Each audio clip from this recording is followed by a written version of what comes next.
안녕하십니까. 산업통상자원부 디자인 생활산업과정 이종섭입니다.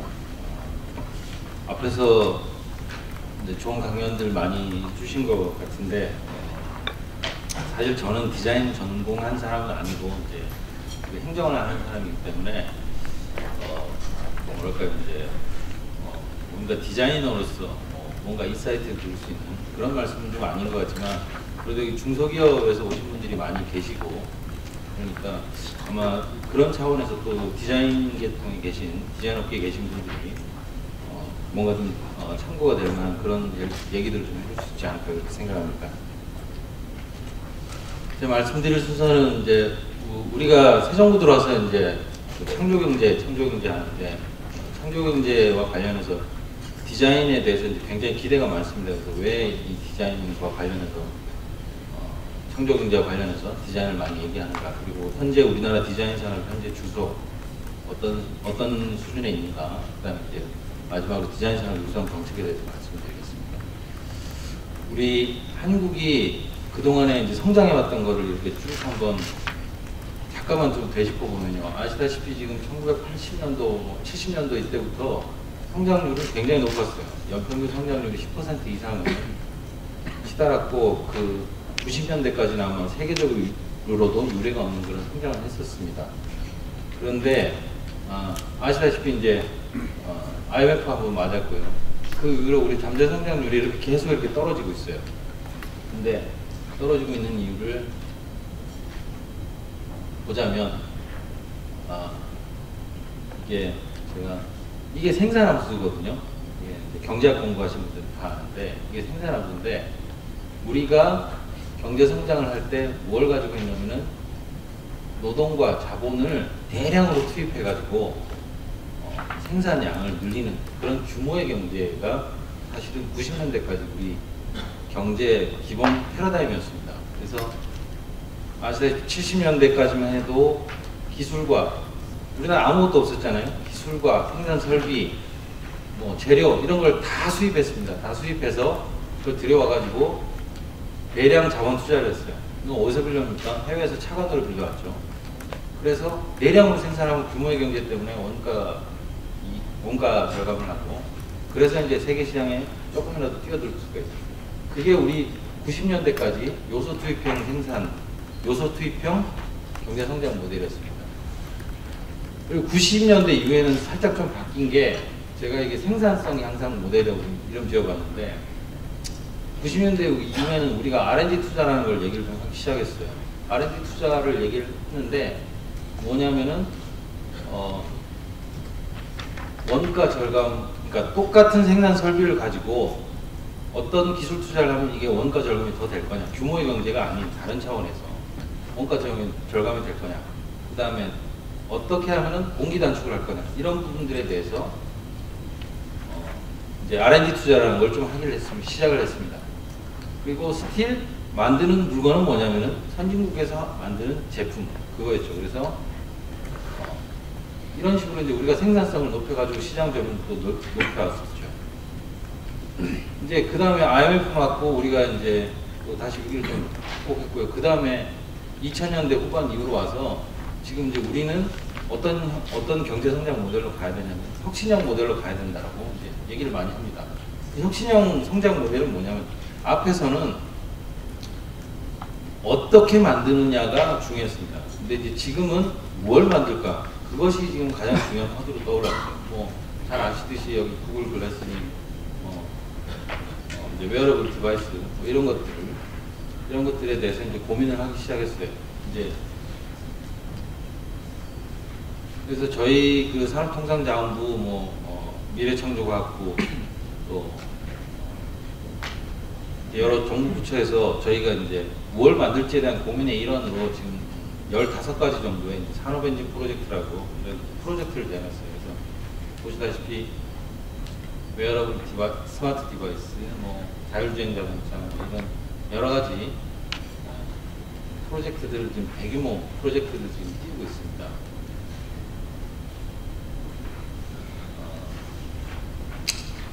그래서 우리가 어떻게 만들 것이냐 하는 그런 패러다임에서 벗어나서 뭘 만들까 하는 패러다임에 있어서는 디자인의 역할이 무엇보다도 중요하겠죠.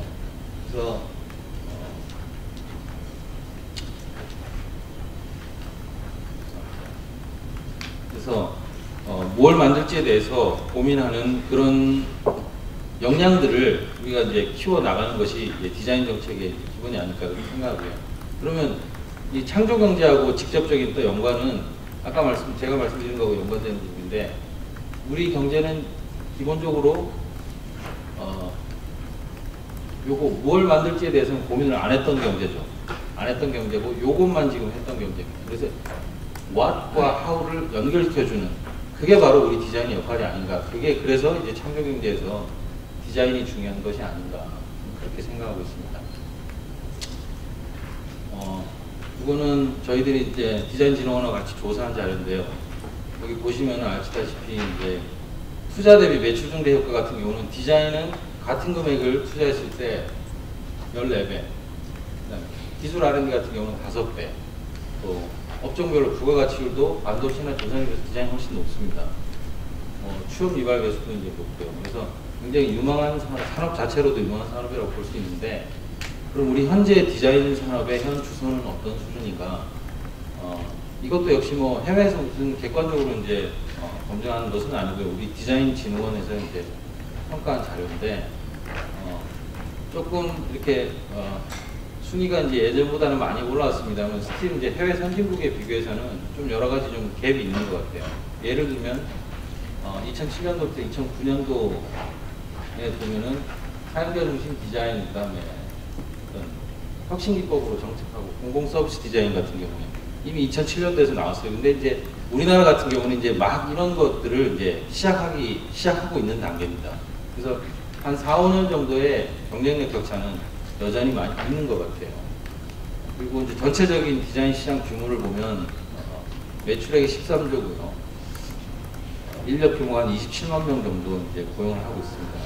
그리고 이제 우리 경제에서 디자인이 부가가치를 얼마나 창출했느냐 이렇게 봤을 때는 69조 원 정도라는데, 이 부분은 조금 더 이제 깊이 스터디가 돼야 될 부분 같고요.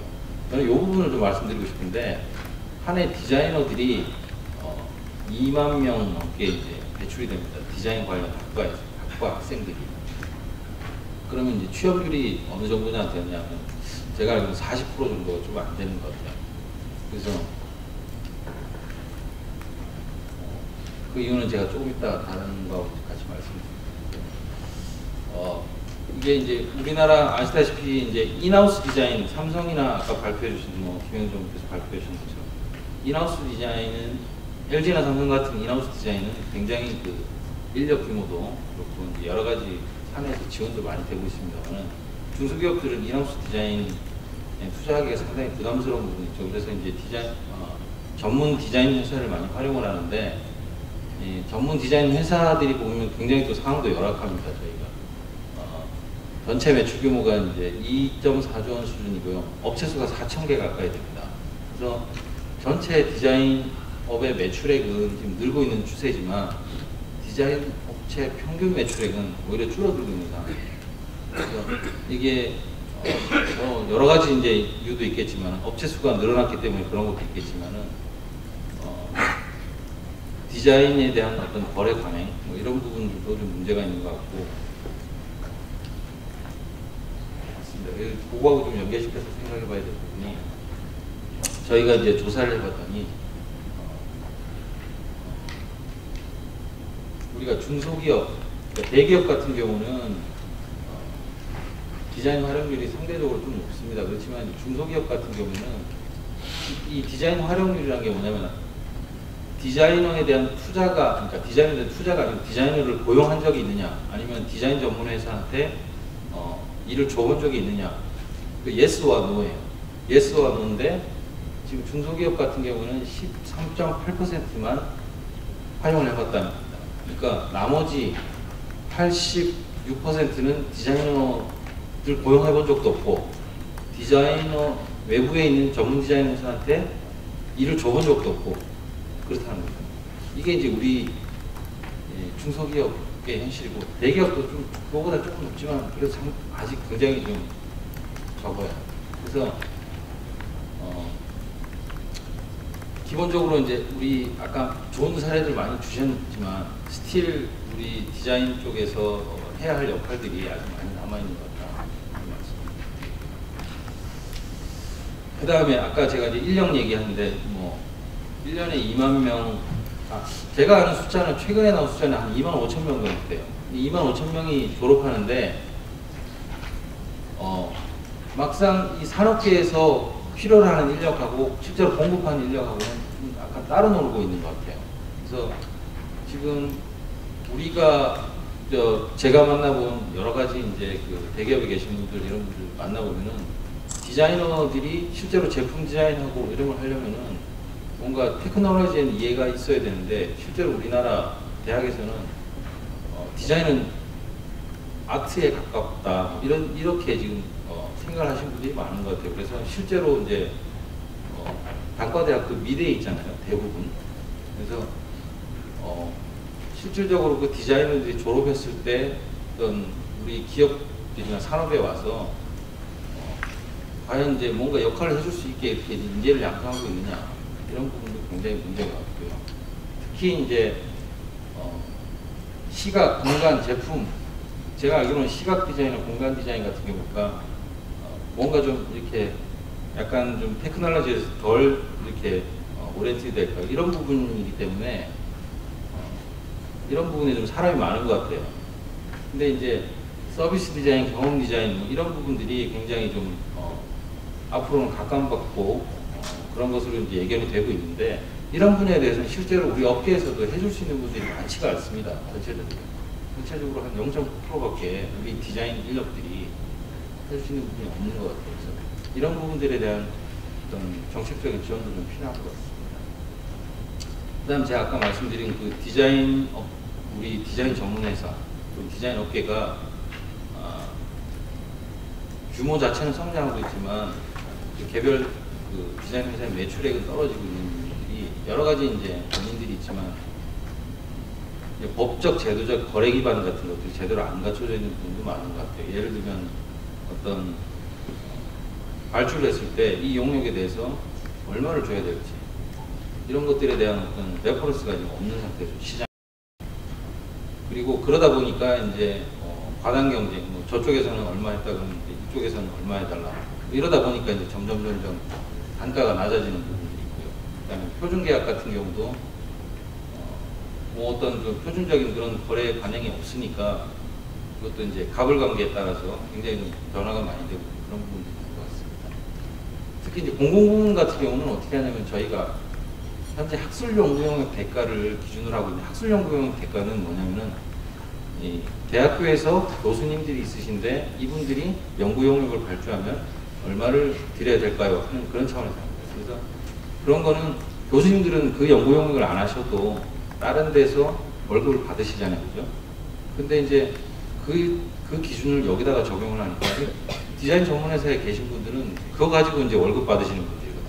아니 전제가 달라요. 그래서 그런 부분들도 좀 문제가 되는 것 같아요. 그래서 여러 가지 저희 조사한 바에 따르면은 불공정 거래에 대한 피해가 많이 입으시고 피해 금액들이 크시고요. 다 보면은 이제 가불관계죠.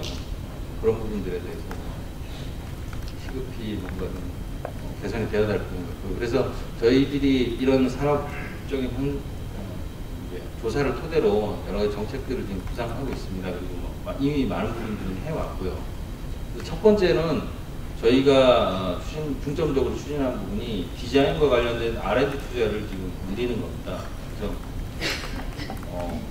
아까 말씀드렸듯이 학교에서 미대에서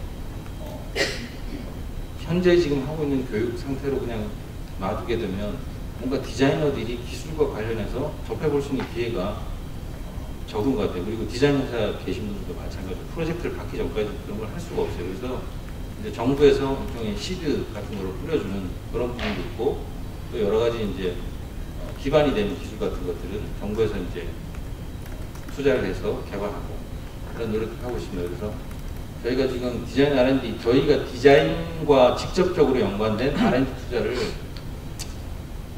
지금 2011년도부터 계속 늘려오고 있어요. 그래서 내년에도 지금 많이 늘어날 겁니다.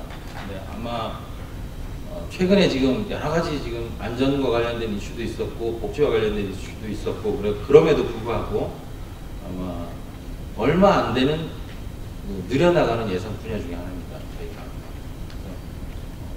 투자를 늘어나가고 있고, 다른 하나는 저희가 다른, 그러니까 기존에는 전혀 디자인과 관련되지 않았던 분야에 대해서 디자인을 접목시키는 작업들을 하고 있어요. 그래서 저희 산업통상자원부에서 실행하는 R&D가 한 3조 원 좀 넘습니다. 3조 원 좀 넘는데 그 사업들 중에서 디자인과 연계성이 있는 사업들을 골라가지고 거기에 디자이너가 참여시키도록 그렇게 지금 저희가 규정을 만들었어요. 그 규정을 작년에 만들고 그거에 따라서 이제 기존에 디자이너가 참여하지 않던 R&D 과제에 디자이너가 참여해서 이렇게 작업을 같이 하도록 그렇게 지금 제도를 만들었어요. 그래서 작년에는 200개 과제에 지금 뭐 금액상으로는 지금 얼마 안 됩니다만 이게 이제 디자이너가 참여해서 뭔가 좀 효과가 있었다 이런 인식이 확산이 되고 나면 이 부분들이 아마 굉장히 지금 커지지 않을까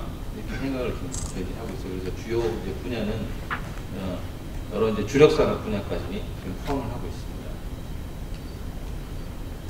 있습니다. 이런 이제 어떤 그 디자인과 R&D의 융합을 보다 좀 촉진하기 위해서 저희가 지금 올해 디자인 기술 혁신 대상이라는 걸 만들었어요. 그래서 얼마 전에 이제 저희가 좀 시상을 했는데 보셨다시피 이제 이런 풍력 터빈인데 이런 디자인적인 요소들 많이 가미하는 그런 제품들도 있고요. 근데 저희가 볼 때 아직은 저도 이걸 심사를 참여를 했었는데 아직까지는 디자인과 R&D가 어떤 식으로 융합돼야 되는지에 대한 어떤 방법론도 굉장히 지금 첫 번째로 인식이 굉장히 부족하고요.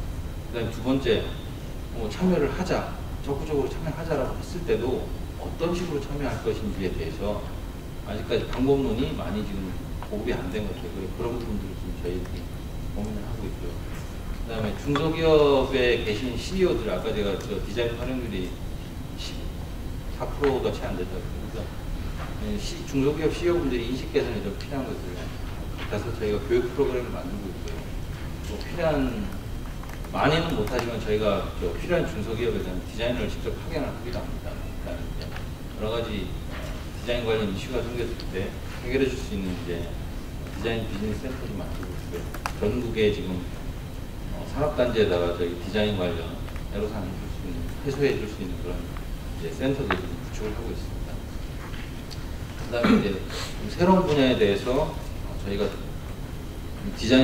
디자인이 새로운 기존의 제품 디자인이나 뭐 외관 스타일링하는 그런 거 말고 새로운 시장으로 확산될 수 있도록 적극적으로 투자를 하고 있는데 그 중에 하나가 이제 서비스 디자인 분야입니다. 이제 기반 구축이라는 인력 양성, 그다음에 이제 제도적으로 뭔가 서비스 디자인을 확산될 수 있도록 그렇게 지금 확산 기제를 만들고 있고 특히 이제 저희가 정부 3.0과 관련해서 그 서비스 디자인을 저희가 이제 범정부적으로 추진하는 이 정부 혁신 이제 방법론이죠. 정부 3.0이 여기서 이제 국민 디자인단이라는 걸 만들었어요. 안전행정부하고 같이 저희가 국민 디자인단이 정부 브랜드 3.0 과제에 직접 참여해서 정책을 같이 설계합니다. 서비스 디자인 기법을 활용해서. 그래서 이제 이 공공부문에 저희가 이런 방문을 통해서 공공부문의 서비스 디자인이 굉장히 시장이 확산될 수 있도록 이렇게 추진을 하고 있고요. 이거는 많이 보시는 거지만 이제 서비스 디자인 중에 하나 저희가 이제 전기요금 절약하기 위해서 전기요금 고지서를 이렇게 바꿨더니 15% 정도의 에너지를 효과가 있었고 어저께 발표된 건데 저희가 건강검진 결과에 대한 결과표를 저희가 좀 디자인을 좀 했어요. 그래서 어제 복지부에서 이걸 적용하겠다고 발표했습니다. 그리고 이제 기존에 문제가 많이 된 산업단지 안전 문제 이런 부분에 대해서도 저희가 이제 서비스 디자인 기법 적용해서 작업들을 많이 하고 있습니다. 그 다음에 이제 저희가 지역에 대해서도 지역 디자인이 역량을 강화하도록 투자를 많이 하고 있습니다. 그래서 전국의 17개의 대학에다가 디자인과 타 분야의 그 융합을 지원한 융합대학이라고 있는데 그 17개 대학을 저희가 지원하고 있고요. 내년에는 그 융합대학원도 저희들이 설립하려고 작업을 하고 있습니다. 그리고 전국 6개 광역 경제권별로 디자인, 지역 디자인 센터를 좀 구축하고 있고요. 그다음에 코리아 디자인 멤버십이라고 이제 지역별 우수 학생들이 여러 가지 이제 작업들을 할 수 있게 작업 공간도 주고 산학 협력 프로젝트도 할 수 있도록 이렇게 지원을 하고 있습니다. 그리고 아까 마지막으로 이제 말씀드리자면은 그 표준계약서, 대가기준 뭐 이런 것들을 저희가 제정을 해서 공정거래가 좀 이루어질 수 있도록, 그 다음에 디자이너들의 권리가 더 보호될 수 있도록 이렇게 저희들이 노력하고 있고요. 분쟁조정위원회도 이제 이미 설치를 했습니다. 그래서 지금 추동을 하고 있고, 그 다음에 저희가 지금 대가기준 하반기에 지금 만들기 위해서 여러 가지 지금 방법들을 지금 검토를 하고 있고 그런 상황입니다. 네, 제 발표는 이것으로 마치겠습니다. 감사합니다.